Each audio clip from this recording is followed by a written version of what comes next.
On our talk this morning, my guest is Dr. Yaw Adutwum, his spokesperson on economy for the Movement for Change. Good morning to you, Doc. How are you? Good morning, Lily. How are you doing? I'm doing well, too. Great. It's good to see you. Thank you.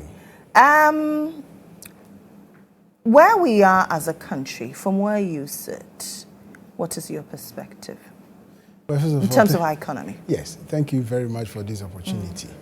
It's clear, if you look at the data, we are not on good times now. I mean, for the what we call the Q4 of 2024, the data is clear. One, we didn't grow as much as we could to ensure that we will elevate more people from the poverty bracket. Second, our inflation is very high, and we all know the adverse effect inflation has on the citizen. Three, interest rate is high, even picking from the policy rate, which currently sits at 27%. What it means is that if you are in the private sector and you want to invest and you need support from the bank, it means the cost of the money or cost of credit is so high that you may have to do two things or other things like passing the cost of the credit to your customers, which essentially put pressure on the purchasing power of the people. Thirdly, you look at the forex, what we call the exchange rate. All the three leading currencies that we trade, the euro, the pound, the dollar, all depreciated by over 25% on average for last year. So we have a very huge financial deficit, or what we call fiscal deficit. It means that we have spent more than we generate, and that automatically put us in a very tight corner. And that's why the previous government launched what they call the DDEP. So we are not in good times now. What's wrong with the way previous governments have managed our economy? Well, for me, the structural defects have not fundamentally changed. And that is the reason why Movement for Change, we had advocated an establishment of what we describe as enterprise economy, which means you unleash the private talent of Ghanaians to invest in private enterprise, be more innovative, and ensure that we create wealth for our people. What has gone wrong? What I describe as our refusal to invest in the productive sector of our Ghanaian economy. And the productive sector of Ghanaian economy, we prioritize three key sectors: agriculture, industry, and tourism. And now you can add ICT. Okay. But if you look at the Fourth Republic especially, that's starting from 1992, when the late President Jerry Rawlings, took over or transitioned from military head of state to become a civilian head of state. You know, the social structure of the Ghanaian or the political system put enormous pressure on the executive. So you go to a society, you address them or you're campaigning, the first thing they ask for will not be to, in most cases, build a factory or add value to a local natural resource, but our roads are bad, we don't have hospitals, we don't have schools. So to be fair to the successive government, you see that puts enormous pressure on you to allocate resources to deal with these, what I call fundamental challenges of the ordinary Ghanaian. But you see, leadership, when you are granted opportunity to lead, you see the bigger picture, and you have access to information that your citizens do not have. So you normally will not suffer from what I describe as information asymmetric. So our leaders, in my view, have not done very well in terms of prioritizing the public sector investment. And that has led to the various macroeconomic instability we face, the fiscal issues, the high unemployment that we have. And Movement for Change, I know that I remember you attended our lunch, the GTP media lunch, and we share copies with all media people. And those who have taken their time to go through our great transformational plan, we see that we had recommended solutions to deal with these fundamental problems. And as we go ahead, I can give more substantial input into how we can correct the wrongs. We'll come to the critical issues on how Movement for Change can help better manage the economy and perspectives as to what we can do differently from what we've been doing. But our economy is largely an import-driven one, and I'm not sure any economy around the world, we can take a critical glance and say that any economy has ever thrived on import-driven economy. Yes, you're right. Your perspective is spot on, because if you look at the leading economies in the world, they are all export-driven, you understand. And you're also right that Ghanaian economy is essentially import-driven, and we cannot build private sector investment on that. We cannot also create jobs on that. We cannot create wealth on that. So the way out is to reallocate resources to, as I said earlier, to structure one, the way we prepare our budget, and invest more in the productive sector. The import bill of the economy averages about a little over $10 billion on a year. What it means is that we import goods and services worth that value. And that puts enormous pressure on a lot of things that should not be the case. So if you pick, let's say, automobile, for example, pharmaceutical, garment and textiles and others, we are importing too much instead of looking inwards to try to establish private capital to produce these commodities for both consumption and export. So we need to do what we describe as import substitution programs, invest heavily in that, as well as investing in export-led industrialization. What different thing would you be doing with regards to import substitution?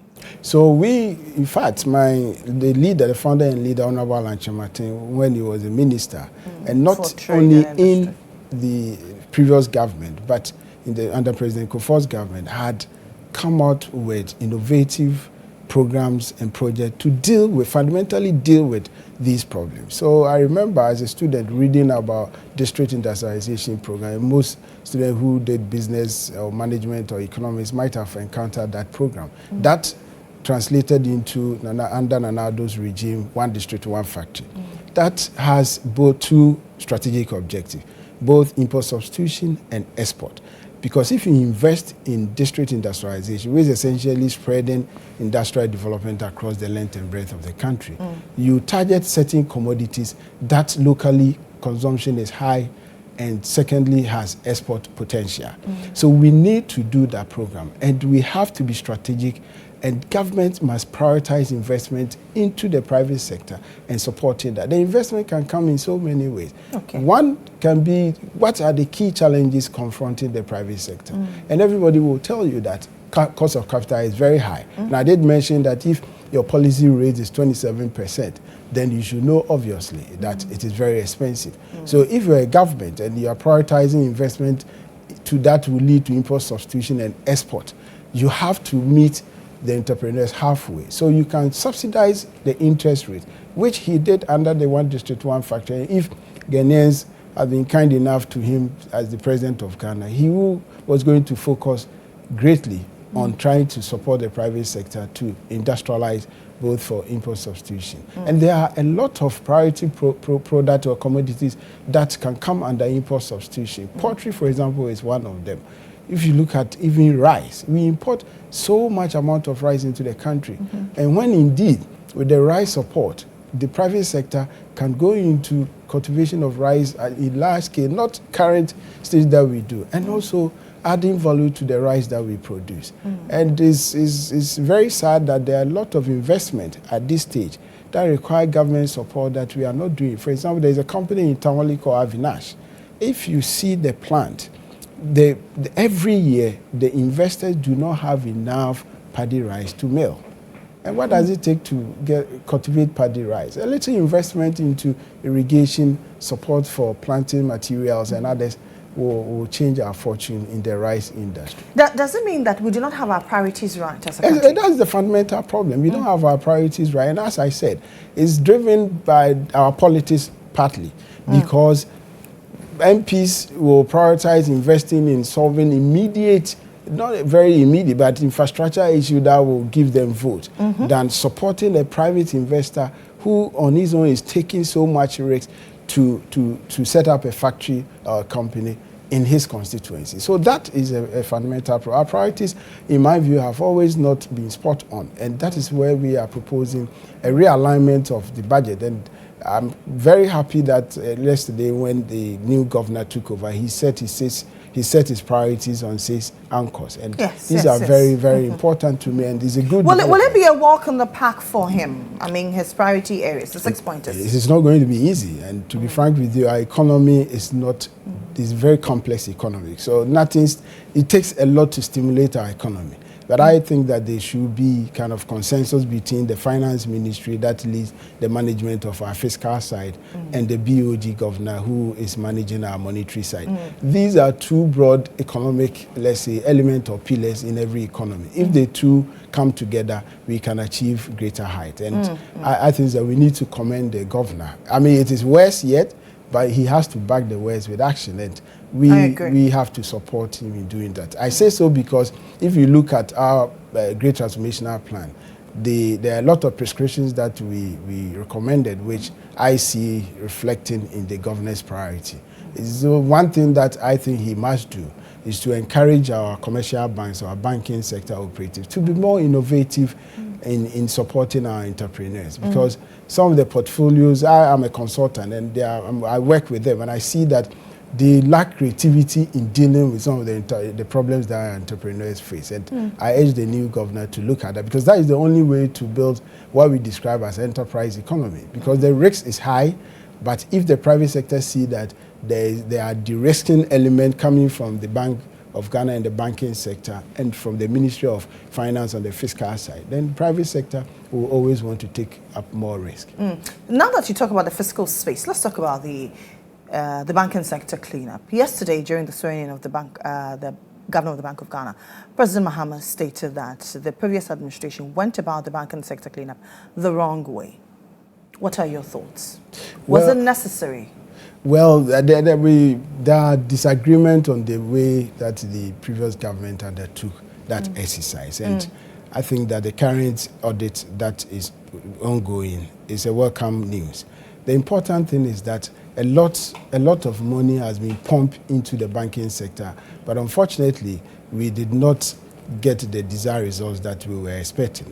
So for me, I cannot give a judgment whether it was right or wrong, because I have not done any empirical analysis to conclude that way. But the politics in the sector is too much. I think we need to depoliticize the sector. The financial sector is an anchor for any economic development. And we believe that the president must show the way, the governor must show the way, the finance minister must show the way. Let's depoliticize the sector and make sure the professionals lead the management of the sector and ensure that they support private sector and government. The president also made a promise that he will not call on the governor to print more money. Yes, I mean, that. If you look at inflation, it's doubled, it's over 23% now for January. So if you are a president who mean well for your people, then you will not ask for more liquidity. So let's see how it goes. But I am not against quantitative easing. What it means is that we have a gap. If there is a consumption gap and there is output, then the president, the finance minister must work with the BOG to find a way to get us more liquidity to consume. Because when you consume, that is when production can take place. So. Currently, his promise is spot on, because it's important not to increase inflation. If you increase inflation, it disrupts a lot of businesses and also even affect the consumer behavior. Still on the fiscal space, one of our critical challenges is wastage in the system. How do we tackle it? Very, very important point that you raise, especially through public sector corruption. There's a huge amount of savings that we can make on that. And when we were doing our press conference last week, we did indicate that the way the government has taken off, it looks promising, and it's a way to block a lot of the loopholes and make savings on our revenue side. And I also think that we have to be more creative and very strategic in dealing with eliminating waste in public sector spending. One of the things that we need to introduce, as we are doing as a country, is more rigorous introduction or adaptation of technology, removing away human interface in public sector expenditure, especially procurement. Because, there is a loose way of admitting that there is a 10% loss for every government expenditure. So if our expenditure is about 10 billion cedis, we lose so much of that. I'm very interested in how we can go about this, because the previous administration, the vice president then, talked a lot about digitalization and what digitalization has done to curtail wastage. Yet we're still seeing instances of wastage and corruption. How do we take away the human interface? So I think that we don't have to be theoretical about the adaptation of technology. We have to be very realistic and look at the cultural setting of the Ghanaian economy. So if you're doing a procurement and you just think that just going online to download what we call request for quotation and then submitting online is elimination of human interface. That's not the deal. I think the deal is making sure there's value for money. The fundamental place is where you have value for money. If you know you're going to buy a chair or build a school, and there is evidence that in private sector, an MTN or GHOne can put together a 6-unit classroom block for about 120,000. Why should government do the same thing for, let's say, 500,000, which happens? And the managers, yes, of the public purse knows that. There are issues that underscores that. One is, for example, involvement of our traditional authority. So if a traditional authority will give a land to MTN or GHOne or GHOne and Associate for free, why can't we also partner the traditional authority to give government or the district assembly the same land for free? So where is the excess money going into? So we need to have an audit to understand whether the technology alone can solve the problem or not. So I think it's the way we have applied technology. It's not just talking about it, as you said, our former vice president used to, but it is actually ensuring that you do a proper diagnostics to know where to apply the technology and where to get a desired result. So I agree with you that it is important that we find a way to save a lot from the wastage that we currently have as an economy, because that alone can give us enough fiscal space to reallocate the surplus money or the savings into the productive sector of the economy. One of the key drivers of inflation is food. What new thing do we need to do? We have tried planting for food and jobs, and still food inflation is sitting on the highest. What innovative thing can we do? So in our great transformational plan, we talk about what we call new agricultural revolution. And that we feel that we have to look at agriculture from a different perspective. So we need to move from the current rain-fed agriculture, which we've all learnt about, into more of technology-driven and demand-driven agriculture. So we know that currently there is a huge demand for example, cashew or a lot of tree crops. So priority investment should go into supporting that. And also we need to invest in technology, because if you look at most crops, and I've done work in the cassava industry, in the oil palm industry, and you realize that our yield per acre relatively is very low compared to the Asian tigers. And that is where profitability is, yes. So a Ghanaian farmer, because he doesn't have the right input, he doesn't get the right extension services to manage the plantation, he does not even do scale agriculture. So they produce very small scale compared to doing big, large scale, where you enjoy what we call economies of scale. You don't benefit from that. So your yield per acre is always low, and that is the output. It's the yield that you sell or that you put value on that pay for your investment in terms of resources and time. So we need to invest in technology-driven agriculture and do large-scale plantation. And that is why Honorable Lanche Martin, I remember, in doing these One District, One Factory project, was always emphasizing on making sure that you have a hold over your raw material input. And the raw material input will involve agricultural and plantation development, which will deal with a lot of, food inflation that we face. And I agree with you that it's a big component of our current inflation basket. And if we don't target that and ensure that there is enhancement in agricultural production and productivity, we cannot deal with the food inflation we face. So we need to move into plantation development and ensure that there is large-scale plantation development. There is input from technology to ensure that we have higher productivity in agriculture and higher yields. President Mohammed says the economy was criminally handled. Do you agree?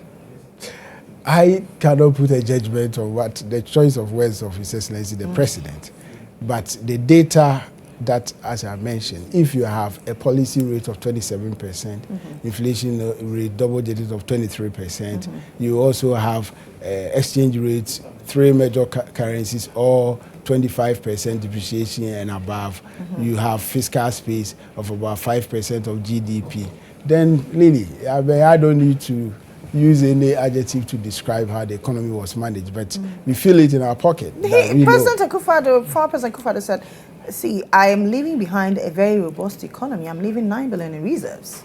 Well, as I said, I don't want to make a judgment on any of the choice of words of the previous president and the current president. But the fundamentals are clear, that the economy is not in good shape. And we, Movement of Change, believe that we have to be more strategic in confronting our problems so that we can deal with the fundamental economic and structural issues that we face than talking politics. They are big-time politicians, so they can say whatever they want to say. They can double in all the words. But the fact is that the numbers are not good. I mean, the numbers are not good at all. The fundamentals are weak, so the exchange rate has exposed us. Extremely weak. The fundamentals are extremely weak. And we need to take decisions that will solve the structural defects of our economy so that we don't shift from one government to the other and then pass on the problems. We need to, the President Mahama, in my view, has the best opportunity to reset, and I think that for now he's taking off smoothly, but he needs to do more because he is not going for all things being equal. He's not going to seek re-election, so he has to take the bold decision. He has to take the bold decisions to ensure that we reset the Ghanaian economy. Elections are over. What's next for Movement for Change? Well, Movement for Change is thriving, as we are the first political party, I can say, or political groupings who have come out to make suggestions or input into the preparation of our budget. And it's fundamental to our national development. Because if the finance minister does not get any productive and progressive suggestions from political groups and go about only a narrow view of NDC's manifesto, we will all suffer. Secondly, we have embarked on a review exercise, and it is in progress. And I've mentioned on another platform that at the right time we share our report with the relevant part with the media. So Lily, don't worry. We know we can count on the support of your establishment and your police to establish, take over the second leg of the duopoly. And with what I'm seeing, I think the future looks bright for Movement for Change. President Mahama will deliver his first ever State of the Nation address in his second term. What are your expectations? First, we believe that the president must set the right tone for the budget preparation because he has to give us his priorities. Based on his manifesto, he has promised broadly to reset the nation, and resetting the nation cut across. First, we enshrine in our great transformational plan attitudinal change. If we do not change our attitude, especially workers, employees, and employers, and Ghanaian in general, it will be very difficult for us to succeed as a country. So I expect that the president will use his first sona to set the tone and set up his broad vision. Secondly, I expect the president to also be very, very factual. Tell us the state of the Ghanaian economy as he inherited, because that is very important. And we will try, those of us who are outside the incumbent party will try to look for data, and you admit how difficult it is to get the data. So the president should tell us the truth. Where do we stand as a people? Thirdly, I think that the president must set his priority in focusing on the investment in the productive sector of the economy. And that doesn't mean that infrastructure is taking off. No, for example, energy infrastructure, road infrastructure are very important input in business. So president must set priority in these areas, and I believe that if that is done, he will get the support of the whole country moving forward. Dr. Yaw Adutwum, he's a spokesperson on Economy Movement for Change. Thank you very much for coming. We do appreciate you. That's it for Hard Talk. Let's do